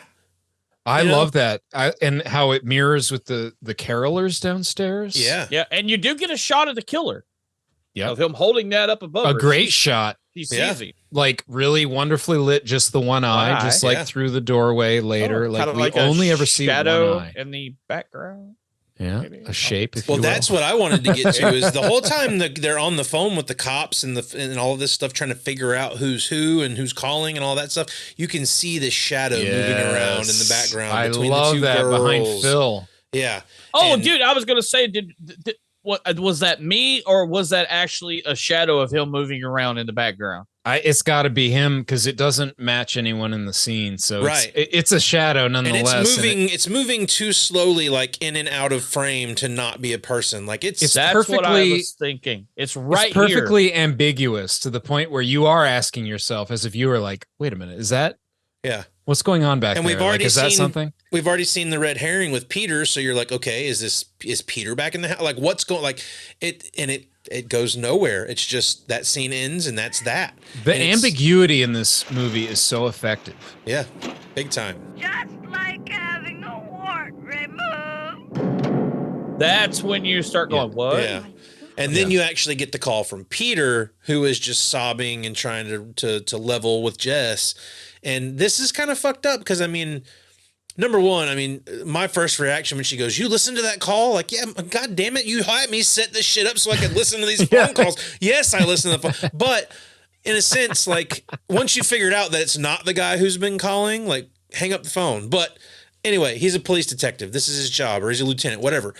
He suspects Peter as well. So Yeah, you're right. But, you know, she's sitting there with Phil on the phone while this is happening. So now she's got to explain to Phil what this whole bit was about. Like, it's very intrusive on Jess, which I also found like kind of like, oh man, this is like, it is fun that she's this. sort of, you've got some layers going on where she's talking to the cop and also Phil's there and she's having to kind of reveal something and she has to reveal it to Phil too at the same time. Yeah. You know? Yeah. But I do love that they never, you know, usually when something like that would happen in a horror movie, they'd be ashamed to admit that that's what's happening, or like when they're talking to their friends and stuff like that would kind of be the trope that we have now. In this, they don't play it that way. She's just like, yeah, this is what's happening and this is what I'm doing. And I'm going to be strong Phil is about supportive. it. Yeah. Yeah. Well, I just want to mention the guys that show up, the guys from the search party that show up. Oh, dude, just walking around town with guns. Yeah. Guy's got a shotgun. He's waving it around like a maniac. He's trying to tell them, like, you guys should lock up. And he's just like, Halloween 4. I was about to say Halloween 4. I was waiting for somebody to get shot. Shit, Earl. It's Ted Hollister. I've never seen Halloween 4. You guys, this is the second week in a row you've mentioned Halloween 4, and I've not seen it. If you can get past The Mask, Halloween 4 is not that bad. This whole town is on edge now. Yep. They found a dead girl's body. They know that something's going on. You got the cops really on edge. A cop's been shot tonight already. In the ass. Yep. Right, in the ass with birdshot by Dick Cheney. And these guys are just like walking down the street, knocking on doors with a shotgun in their hand. Like, how do you tell who's the good guy and the bad guy with the guns here? Like Phil was looking out the window and you just see this random guy staring in your window with everything going on. Yeah. And they're weirdly pushy. Yeah, that's what I was about to get to, is every time her and Phil try and shut the door on them, they just open it back up. Like, no, you should do this. No, did you wipe your ass? No, did you wash your hands? Did you vote for Trump? They're MAGA guys. Yeah, but honestly, like, I think that again goes with the Proud Boys.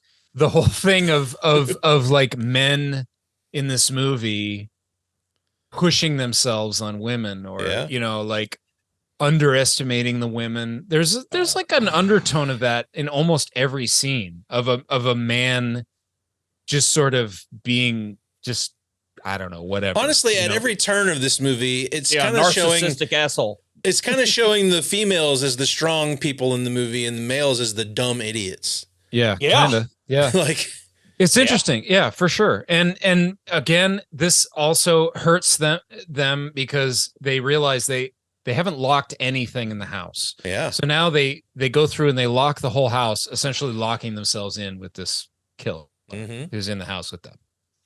Mm-hmm. So so then Phil goes upstairs, she gets got. And I love that scene too. I love that she sticks her head in the door and then the door just closes. Like it pulls her in. Yeah. It's real fast and it doesn't really show you anything. And then we get the reveal later of what happened to her and Barb. Okay. Well, this is the part of the movie when our Mr. Minnie Pearl is running around and he finds out that the calls are coming from the house. That's what this movie is, right? Yeah. In movie history. Is this the movie that set that up? Like, I feel like it is, because later in 1979, there's a movie called When a Stranger Calls, and they do the same exact thing. We've traced the call. It's coming from inside the house. Our squad cars are the way. And you can't help but think of Scream. That too. Right? I mean, Scream is all I think of when that happens. Why do you want to know my name? I want to know who I'm looking at. When you realize the guy that's calling can see you, he's there. Like, that's Scream. Obviously, Scream must have, been influenced by this movie. But the thing about when a stranger calls in 5 years later, I mean, a lot of times when you watch these top 50 horror movies, they always talk about that movie too. But that movie is taking a shit ton from this movie. Just that alone is the whole premise of that movie. These phone calls. It's the name of the movie. Bob here is like, is everybody going to steal my fucking movie? At this point, 1978, we had John Carpenter stealing some shots, a little bit of angle, maybe a little bit of story. But when the stranger calls, it's like, I'm just going to take your whole premise of your whole damn movie and make a movie about a guy calling from inside the house. It's not a reveal because we know the guy's been in the house the whole time, but it is kind of when things kick into gear here, right? That's the other thing that I think is great about this fucking movie is we know from the moment it starts. He's in the house. He's in the fucking house. Well, it's funny. I think that works better on the second watch because I feel like I felt frustration in a bad way the first watch because I knew what was going on and no one knew. Yeah. But in the second watch, I realized that no one's picking up on this. And now it's working for me. Like you talk about the second watch being more effective. Now it's working for me because I'm understanding how it's building tension and all that kind of stuff. Yeah. I think the first time I was like, Are you serious? Well, at this point, this is when Lieutenant Fuller tells the one cop, tell her to get out of the house. Don't go upstairs. Don't say anything about there being a caller house. Just tell her to go outside. Right. And she does the standard. At this point, Jess has been the strong woman and everything. And then she makes the standard horror movie girl mistake. Well, I want to go upstairs. There's a noise upstairs. Yep. And I'm like, come on now. But you know what? Her friends are up there. Yeah. It's not just her going, but I'm curious. She yells quite a few times, answer me. If they didn't answer after I think the fourth she goes one. up there. I mean, she's got the poker. I think she knows she's entering a dangerous area, but she's worried about her friends. I think this is different than the stupid girl that goes into the attic or the It also plays into the basement or whatever. strong female aspect of where we've been with her is like, she's strong enough to where I don't care that I don't need to be in the house. I'm going to go check on my friend. She knows she could leave the house right then. Yeah. She's worried about Phil and Barb. Yep. But I still think the smart thing to do is that if they said that the cops will be there any minute now, just walk out the door and but we've seen how smart the cops are in this movie, and we're going to talk about how smart they are at the end of this movie too. Oh my God! But you think the day is saved by Lieutenant Fuller getting involved because obviously the other cops have no clue, and then she decides to go upstairs with the fire poker. And before we get to that, Jason, whose tagline is it anyway? Whose tagline is it anyway? It's a game where the taglines are made up and the points don't matter. Yes, they do, because obviously you and Eric are getting really involved with these points because I don't remember any points being counted. I don't recall anything about that. I keep points every week. It's deep fake. That wasn't me. That was a deep fake technology last week. Okay. Are you guys ready? I'm ready. Have yourself ... a scary little Christmas. Fake. That doesn't seem like it should go to this movie. Fake. I wrote it. Yes. No, we got it right, Josh. It's not. When are you going to learn that? It's not. I'm going to elbow drop. You guys are going to argue about that every fucking week. So that's the best part of it right there. The sort of Christmas you don't dream of. Fake. Real. Hollywood wrote it. That is garbage. I told you. I told you. Now you got to think mine was pretty good. The last one was pretty good. Yours was better than that for sure. Okay. He knows when you're sleeping. He knows if you're awake. Fake. He knows. I'm going to go with Eric on this one. Fake. Hollywood wrote it. Oh, shit. Oh, shit. He told us ahead of time that all the Hollywood ones were bad. We should have picked up on that. I'm going to blame that on you. Hey? Yeah. 'Twas the night before Christmas, and all through the house, a creature was stirring. ... No, fake. Fake. I wrote it. Billy was stirring. It's a good eggnog. That's a really good eggnog. If this, you big cunt. Oh God. Gosh. Where's the Tylenol? Josh should lose a point for that. If this movie doesn't make your skin crawl, it's on too tight. That is real. That seems like another. That seems like another movie's tagline, but I'll say it's real. It's real. Hollywood wrote it. I knew it was real. I saw it. Oh man, I'm being honest. I can't pretend that I didn't see it. Wait, I gotta make sure the tagline's not on my shirt tonight. There will be no white Christmas this year. Fake. It is fake. I wrote it. Get that shit out of here. Josh edges out Eric by 1 point. What? Yep. Ugh, garbage. Josh wins again. Hey, Eric, you won Silent Night, Deadly Night, I do believe. So I think I did. It's a rarity. I'll take my wins. But hey, but do you guys see the Hollywood ones? They're horrible. Yeah, that's some bad stuff, dude. Sure. I'm like, these are really bad. Yeah, that's no bueno. But no I mean, bueno. When I got to do these taglines, I mean, I look them up, and there's like I said, they have them for re-releases. But literally, some were 3 to 4 sentences long for this movie, and I'm like, why? Tell them to get that shit out of here. So, but there you go. Taglines. I saw on IMDb the box art says if this picture doesn't make your skin crawl, it's on too tight, which does not seem like it would be one for. That would sound like a David Cronenberg movie. Yeah, I would have got. Josh would have said that was fake if I shut my mouth for a little longer and let him stew on that. He wasn't sure until I jumped on it so quickly. But Eric, you guys start putting on your poker face there, Eric. Shot myself in the foot. You got to pull that visor down a little tighter, that poker face. I know. Damn. All right, I want to talk about my favorite part of this movie. The end? When she goes into the bedroom and finds Barb and Phil dead. Mm-hmm. Number one, another very Halloween sort of thing reveal. Set up in the bed. Where's the gravestone? That's all. Yeah, where's the gravestone that says Judith Myers on it? Mm-hmm. But when it cuts and you hear Billy talk and you see his eye through the crack in the door, that shit is fucking awesome, man. It is like, good. The first time it hit me, I was like, whoa. And then when I watched it the second time, I was even expecting it. And I was like, damn, that shit's awesome. It is great. It's visually great, like from a cinematography standpoint, like the way his eye is lit. Yeah. We also get that one eye lit earlier. Like, you only ever see one eye of him.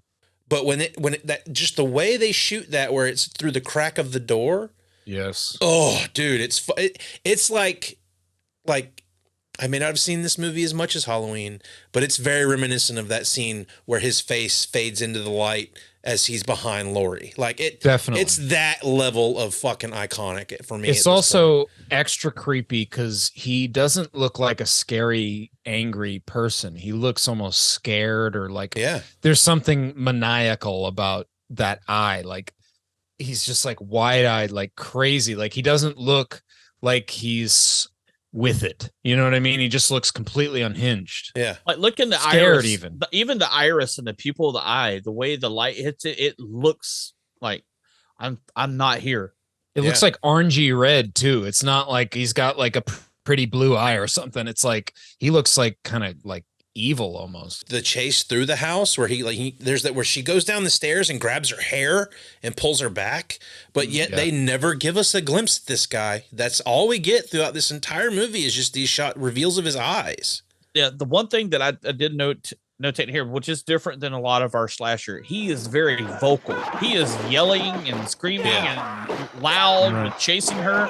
You don't get that. And most of the time, just Michael or Jason. Right. Whoever, He's not just, some emotionless killer. Yeah, and he sounds crazy and upset. He's yelling at her. Yeah. And we talked about how this movie has set up a lot of these tropes we see in the horror movies that we love. Did this one also set up the trope of the boyfriend comes around as the killer's in the house, much like Scream, like Eric was talking about earlier? Yes. Very much. The whole problem in Scream is they are actually the killers in that movie. Surprise, Sydney. Yeah, because when she gets downstairs and locks herself in the basement, you just see legs walking around. But we did see earlier Peter was walking around the house. Still, like it's enough of all of these arrows pointing to him that it makes it like, yeah, of course they're going to blame it on Peter. Like, how can you not? Yeah, and of course they're in the basement, and I mean it cuts away to him walking to her, and all you see is cops pulling up, and you can hear her screaming in the basement. Yeah. So did she kill Peter? Yeah, she killed him with that freaking. That's my understanding. I think she killed him. Yeah. She was so scared she killed Peter.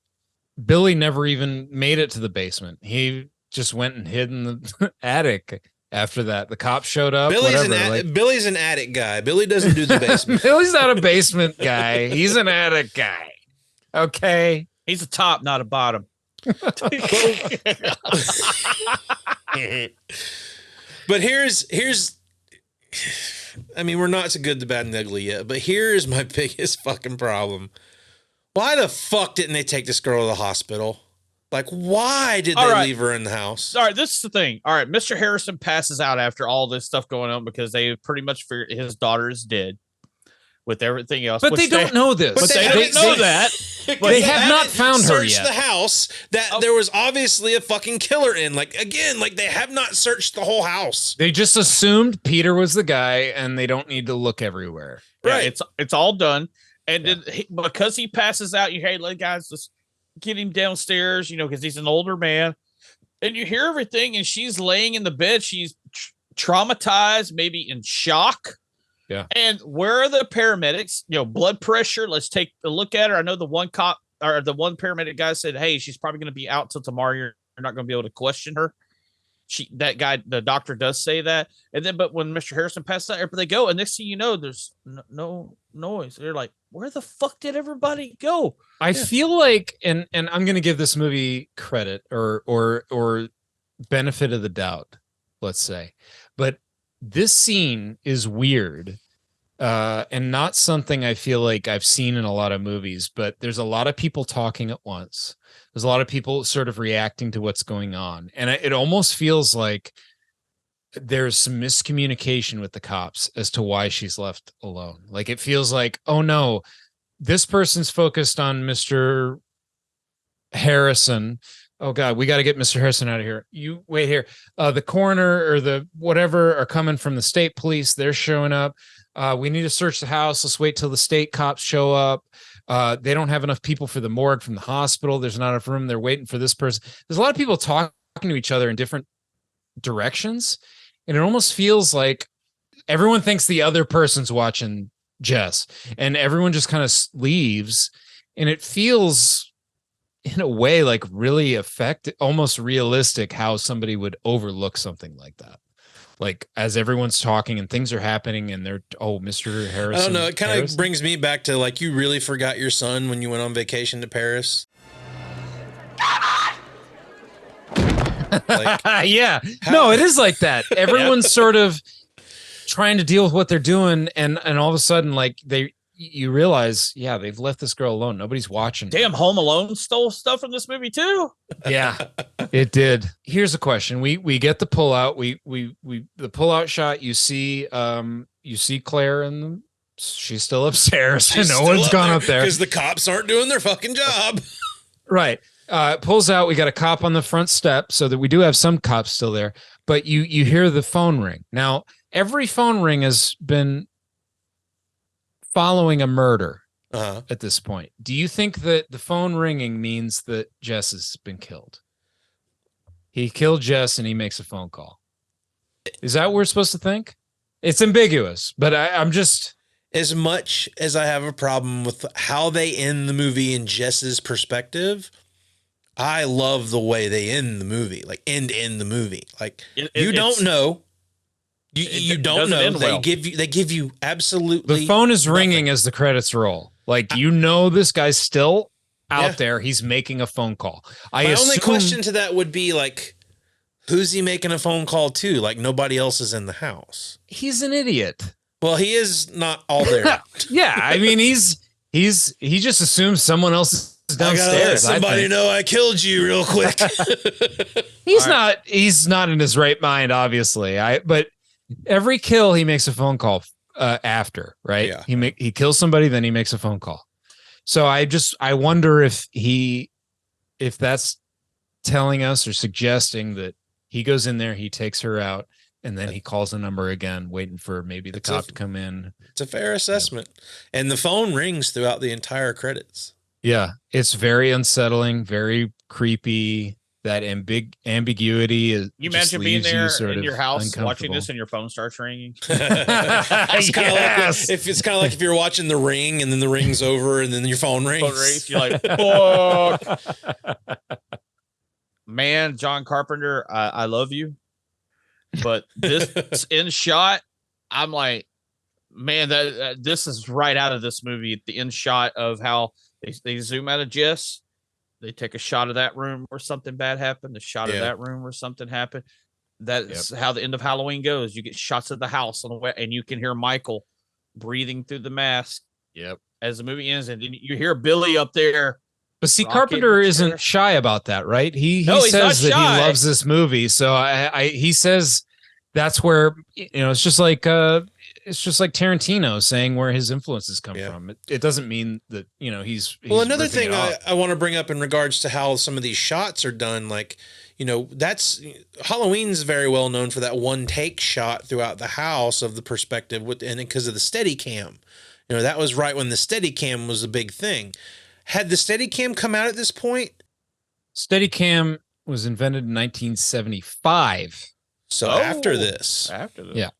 Maybe this guy helped invent the Steadicam. He was like, because of the rig he built to do these shots, maybe led to the Steadicam. It's possible. But I find that interesting too. Like they had to get creative with how they had to shoot this POV and like him moving around with the camera from that POV perspective. Actually, Josh, the Billy POV shot was done a couple years before the Steadicam was invented. So camera operator Albert J. Dunk had to strap the camera to himself with a body brace. I had for mounting the camera on my shoulder, and I had a special harness made up that allowed me to have lots of flexibility with it. It was actually made out of about 1 inch wide steel that was very thin that came down the front and had a pad that rested on my stomach, and it was hinged at the shoulders so it would allow me to lift the camera, which was mounted right about here. The lens was about there on my shoulders, so that when I climbed the trellis and everything, I got both hands in. And also, when I looked up at the top of the trellis, I was able to raise the front of the rig so that the camera lens itself would tilt up and be able to look up. Well, let's get into the good, the bad, and the ugly. The good, the bad, the ugly. I was waiting for Sorry, I was Googling Steady. Well, I'll go ahead and get started with the good, the bad, and the ugly this week. My good, Mrs. Mack. I fucking love her. These broads would hunt the leaning tower of Pisa if they could get up there. I want her through the whole movie. She's hilarious. And Barb, I could listen to Barb's antics more throughout the movie, but she's taken from us too soon. Fastest tongue in the West. But the imagery in this movie is ultimately like what I walk away loving the most in this. All that shit for Billy's POV, the shot of him through the plastic, the eyeball shots, all of that stuff. That's what's doing it for me in this. And the pure ambiguity of the movie. I absolutely love that. The bad, I'm going with Peter just as a character. He's obviously the not the villain of the movie, but the person you're supposed to dislike. So therefore he's my bad. And the ugly is stupid cops. You know, for a public servant, I think your attitude really sucks. The cops do not do their job well in this movie.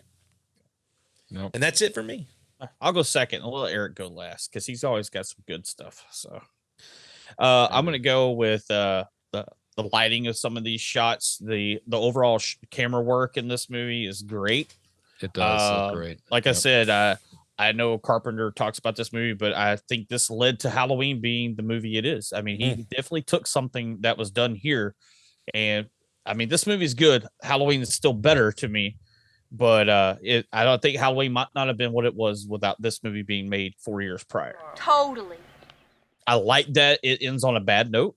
The killer's not dead. You don't know what the fuck happens. And like Josh has said, that's what happens to a lot of horror movies that get ruined by turning them into a huge series of movies is that you get too much explanation of why he was. It was better to let him just be a kid who killed his parents. And that's kind of how this movie works. It's just Billy killing people. We don't know why. I'll even say on this watch, or for the watches for the podcast, like I did not remember that you never get a reveal of who Billy is. I didn't remember that it was left ambiguous like that. So watching it this time for the show, I was like, holy shit, they were ballsy and didn't give us anything about this guy. No. And that's what I liked about it. I like the social commentary of the time with the abortion issue, Roe versus Wade right here just happening, and them making it an up in front part of the story between Jess and Peter. That's ballsy as fuck for Hollywood to do because they didn't really do that with these kind of movies. And of course, I love the humor of Barb and Miss Mac, like Josh said. They made the movie fun in aspects of the movie. My bad. Sometimes it feels like it drags just a little. Maybe a couple little long scenes that could have been cut down. Maybe some cop scenes. Long. I just call that the older movie syndrome. Like it seems like older movies move a little slower than what we're used to now. You know. Yep. But that's really about the bad. My ugly. Josh said I just called them the Keystone Cops. Or it's just they're bad. Like these cops have no fucking clue. I mean, we have faith in Lieutenant Fuller, John Saxon's character, but then he just fucking like, whatever. I'm just leaving. Yeah, you know. I mean, he put his eggs in one basket. Yeah, he was just like, oh, Peter. Oh, I had a bad feeling about that guy the first time I met him. You know, that's he's dead. Yep, he's the killer. That's exactly what happens. Exactly. So yeah, that's the ugly part of it. So, all right, go ahead, Eric. Finish it up, buddy. All right. Well, my good is, like you guys said, we never see the killer. That's what leaves this movie elevated to me is that, you know, if we just got some big explanation at the end, like Scooby-Doo, that, it was so-and-so and they did this. And As if we'd end the movie like that. Sure. Let's do the Scooby-Doo ending. Good call. I mean, you can make the argument that's what ruins Psycho is all the exposition they have to give us at the end on why Norman did what he did, you know? You could say that. And then also, I just love Claire dead in the rocking chair and how that is looming over everyone's heads literally the whole time. Yep. Even to the last shot of the film. That image is creepy. It's unsettling and no one finds it. And the fact that no one finds it is just so creepy. And those end credits with the phone ringing and pulling out from that window, and you can see, you know, the camera is clearly across the street. You can still see Claire in the window. You know, anyone who just bothers to look up there will see her. It's just like nobody sees it. And Miss Max up there too. Yeah. Hey, what about Claude the cat? Does anybody care about the where is fucking Claude? cat? He needs to eat. It's been 2 days probably since anyone's fed him. He's eating on Claire and Mrs. Mack at this point. Lord. He's chewing on Miss Mack's cheeks, you know, because she's got all that sherry in her. She's Claude is drunk off Miss Mack's blood. Miss Mack is pickled. She's gonna last a while. All right. Well, and then bad is Nash the cop. Doesn't take anyone seriously, doesn't do his job right. He's an idiot. Even when, you know, our lieutenant asks him, like, don't fuck this up, get her out of the house, he still screws it up. He still tells her. Yep. that he's in the house. He blows it immediately. There's no redemption moment for Nash. He is just a piece of shit the whole time. I hope he's the cop outside that goes in and answers the phone. There you go. Yeah. And then Ugly is Chris's fur coat.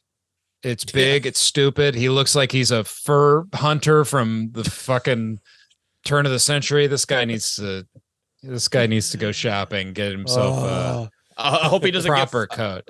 He's gonna get attacked by a bear in the wilderness and be left for dead like Leo.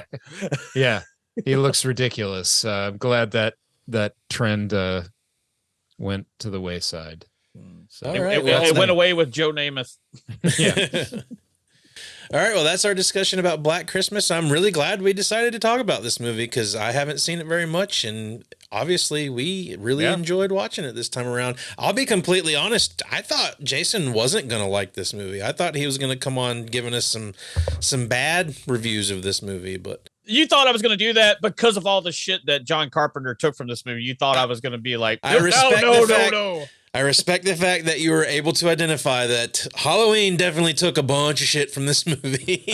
Well, a lot of horror movies did. Not just Halloween. Like we said, When a Stranger Calls and on from there. I'm sure that you've already heard how it inspired Halloween and all that kind of stuff. But I think more than that, I think it was one of those movies that kind of set the template for virtually everything slasher-wise that came after it. I wouldn't say it was where slashers really started, but it was kind of one of the first films that really pulled together a lot of things that were happening in horror film at the time and kind of really set the mold for where slasher films were kind of going to go in the next 20 years. I didn't think it would ever see the light of day. This movie has always showed up in your top countdowns of horror movies, and I've really never just sat down to watch it. Yeah. And like I said, I bet you I've seen bits and pieces of the remakes. I've just never really put two and two together like, holy shit. So... Well, let us know in the comments below what you think of Black Christmas. Do you like it? Do you like the remakes? Do you like, should we be watching the remakes and give them a shot at some point on the show? Let us know in the comments below. Make sure you check out the Redbubble store so you can get you some VHS Files merch. Also, we want to let you know for Christmas, since it's Christmas time, a great gift might be to get your loved ones a nice little t-shirt or something with some of these movies we talk about. We want you to visit our friends at cavitycolors.com. Go over and hit the link in our description box below at cavitycolors.com/VHS Files Podcast. Use the code VHS Files Podcast to get 10% off your entire order over at Cavity Colors. And they have got some awesome merch over there. They have merch about some of the movies we've talked about on this podcast, movies we're going to talk about in the future on this podcast. So we've partnered up with them, and they're offering 10% off on your entire order for all of our listeners. So head over to cavitycolors.com, check out their merch, and get you some stuff. I love Cavity Colors. I like their artwork. I love the stuff. All they the do art's for these great. Movies. I want to get some, now that it's getting cold, I want to get some of those jogger pants. Yeah. I'm not sure what movie. But I got to get some sweatpants from that. They've got some Evil Dead 2 jogger pants, man. Those are right up your alley, man. I do love the Evil Dead 2 pants. Those are good. But thanks, everybody, for watching, listening, subscribing, hitting that bell. We appreciate everybody that's been checking us out. We're almost at 100 subscribers on our channel. It might not seem big to some of you out there, but that's a huge number for us. Thank you so much for checking out the show. If you're new here, thanks for checking it out. If you're old, thanks for coming back. We'll be back next week to talk about our top 4 gifts given in movies. Since it's Christmas time and we're in the giving sort of frame of mind, we talk about what we think some good gifts in movies are. So we're going to come back with our top 4 gifts next week for everybody. Until then, be kind. Rewind. It's over. It's over. Get the fuck out. Pig cunt. Pig cunt.